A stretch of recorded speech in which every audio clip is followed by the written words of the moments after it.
విదేశాలకు వెళ్ళి డబ్బులు సంపాదించడం చాలా ఈజీ, కానీ అక్కడ కలిగే కష్టాలను ఎదుర్కోవడం మాత్రం అంత ఈజీ కాదు. ఇది నిమిషా ప్రియ అనే కేరళ మహిళ కథ. ఆమె ఒక నర్సు. తన కుటుంబాన్ని పోషించడం కోసం యమన్ దేశానికి వెళ్ళి ఘోరమైన పరిస్థితుల్లో చిక్కుకొని ఇప్పుడు మరణ శిక్షను ఎదుర్కోబోతుంది. ఈ కేసు కేవలం ఒక వ్యక్తి గురించి మాత్రమే కాదు, విదేశాలలో ఉపాధి కోసం వెళ్ళే భారతీయులు ఎదుర్కొనే సమస్య ఎలా ఉంటాయో తెలుపుతుంది ఈ సంఘటన మనకు. ఈ వీడియోలో నిమిషా కేసు యొక్క పూర్తి వివరాలు, ఆమెను కాపాడేందుకు జరుగుతున్న ప్రయత్నాలు మరియు ఈ ఘటన నుండి మనం నేర్చుకోవాల్సినటువంటి గుణపాఠాల గురించి తెలుసుకునే ప్రయత్నం చేద్దాం. నిమిషా ప్రియ కేరళలోని పాలక్కడ్ జిల్లాలోని కొల్లెంకోడ్లోని ఒక సాధారణ కుటుంబంలో జన్మించింది.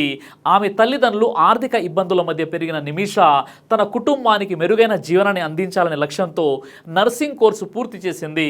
అయితే ఆమె పాఠశాల లివింగ్ సర్టిఫికేట్ పరీక్షల్లో ఉత్తీర్ణత సాధించలేకపోవడం వల్ల కేరళలో నర్సుగా ఉద్యోగం పొందలేకపోయింది. అయితే 2008లో మంచి ఉద్యోగం కోసం ఆమె యమన్కు వలస వెళ్ళింది. అక్కడికి వెళ్ళి యమన్ రాజధాని సనాలోని ఒక ప్రభుత్వ ఆసుపత్రిలో నర్సుగా పనిచేయడం ప్రారంభించింది.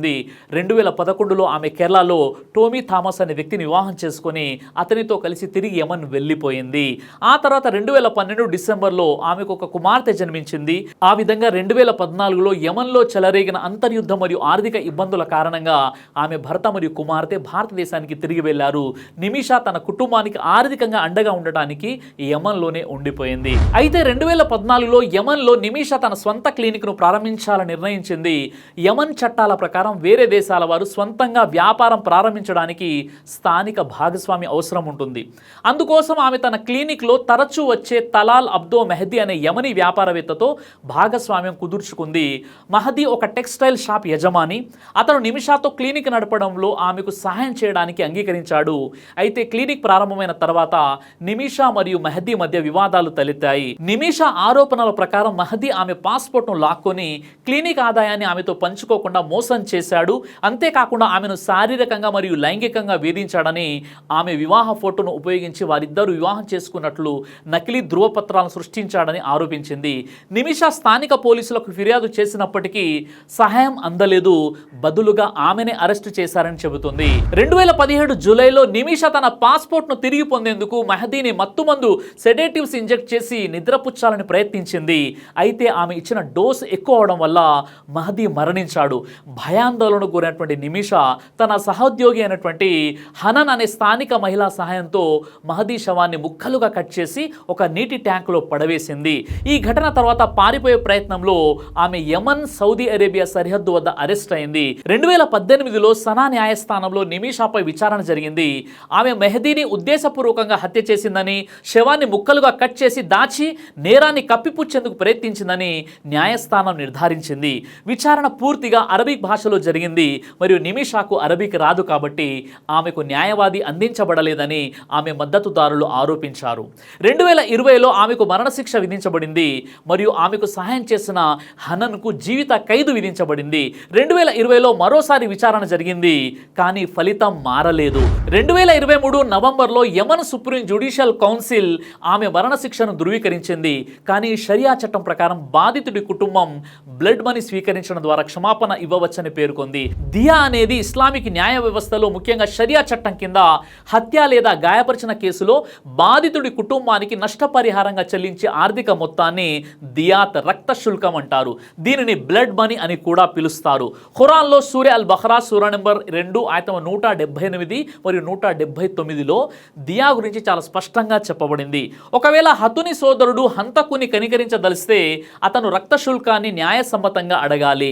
హంతకుడు కూడా రక్తదానాన్ని ఉత్తమ రీతిలో అతనికి చెల్లించాలి. ఇది మీ ప్రభు తరపున ఇవ్వబడిన వెసలుబాటు, కారుణ్యం.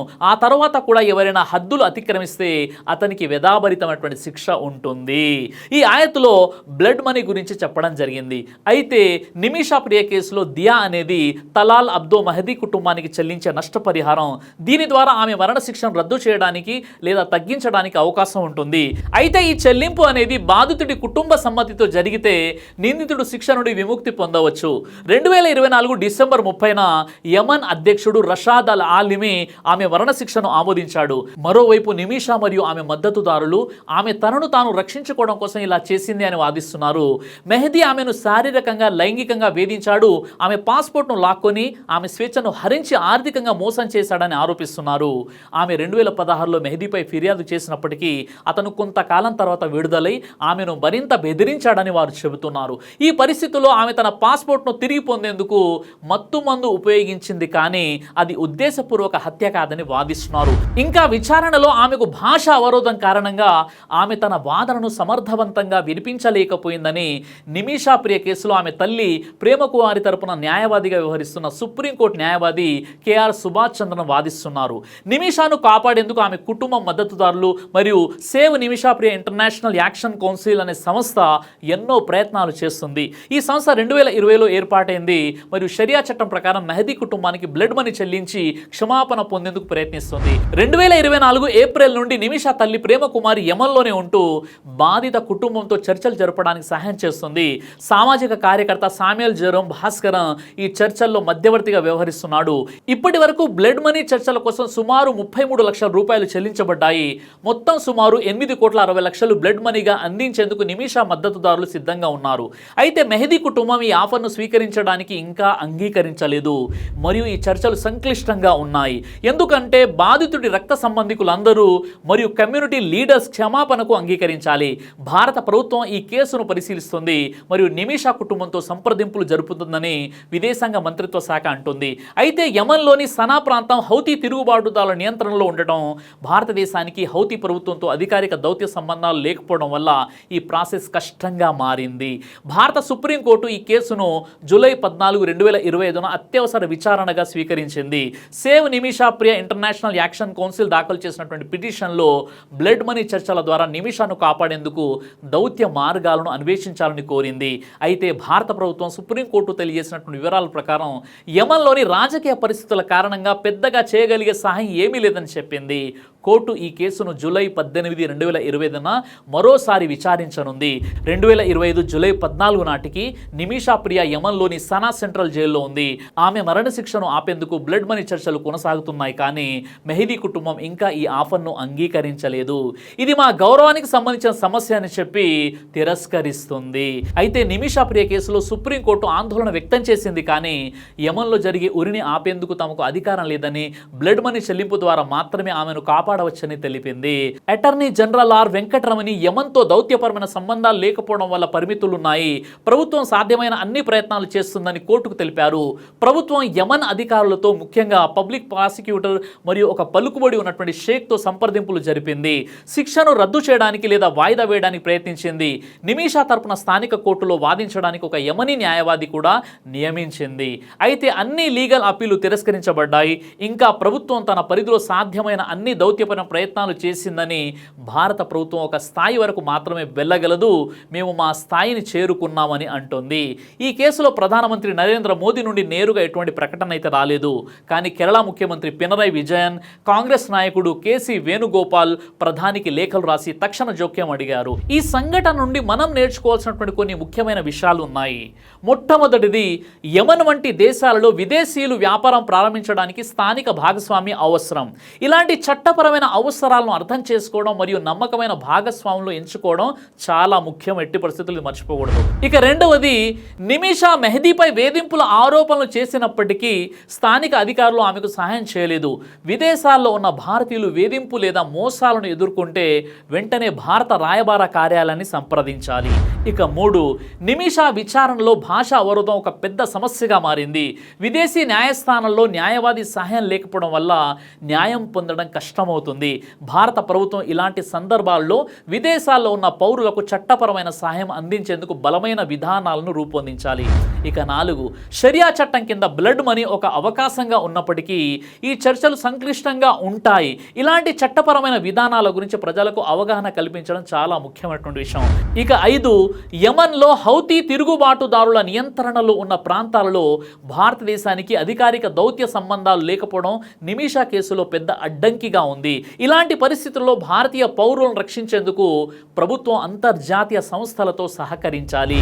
ఇక 6 నిమిషా మత్తుమందు ఇచ్చిన కారణంగా చనిపోయిన వ్యక్తిని ముక్కలుగా చేయడం వల్లనే ఈరోజు ఆమె ఇంత పెద్ద శిక్ష అనుభవిస్తుంది. కాబట్టి ఒక తప్పును కప్పిపుచ్చుకోవడానికి మరొక తప్పు ఎప్పుడూ చేయకూడదు. ఇక 8 నిమిషా ఫ్రెండ్కి జీవిత ఖైదు విధించబడింది. కాబట్టి ఒక నేరంలో ఎప్పుడు మనం పాలు పంచుకోకూడదు. ఇక 9 పరదేశంలో డబ్బులు ఏ స్థాయిలో సంపాదించవచ్చో కష్టాలు కూడా అదే స్థాయిలో ఉంటాయి.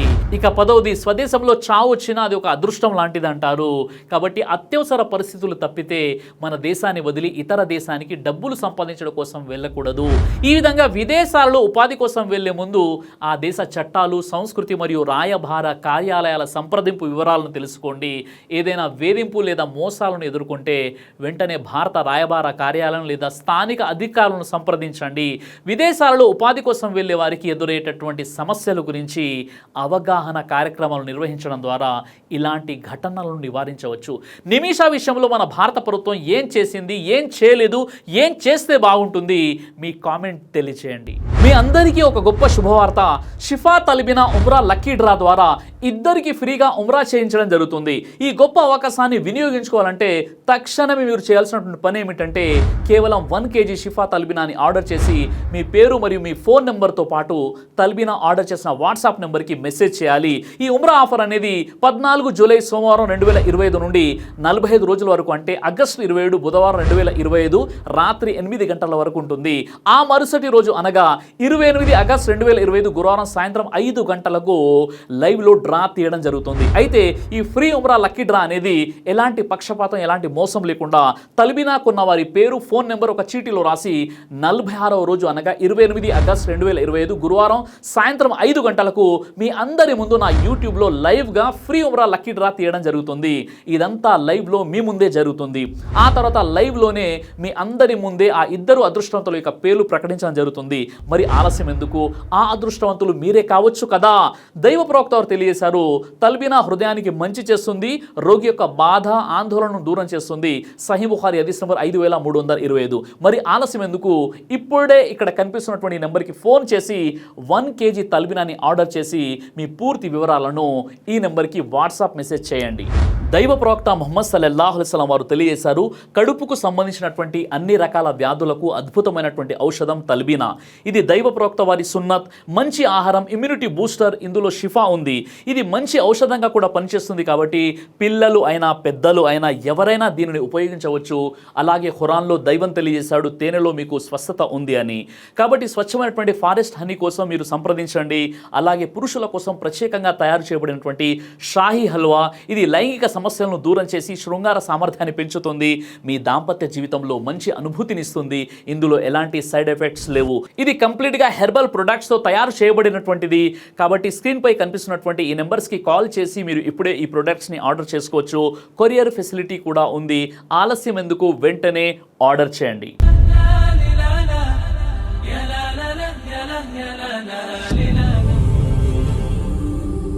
బ్రదర్ సిరాజ్ అని యూట్యూబ్ ఛానల్ని మీరు సబ్స్క్రైబ్ చేసినట్లయితే ఇన్షాల్లా దైవచిత్తం అయితే మీకు వీడియోస్ వస్తుంటాయి. అదేవిధంగా బ్రదర్ సిరాజ్ అనేటటువంటి ఫేస్బుక్ని కూడా లైక్ చేయడం వల్ల మీకు వీడియోస్ వస్తుంటాయి.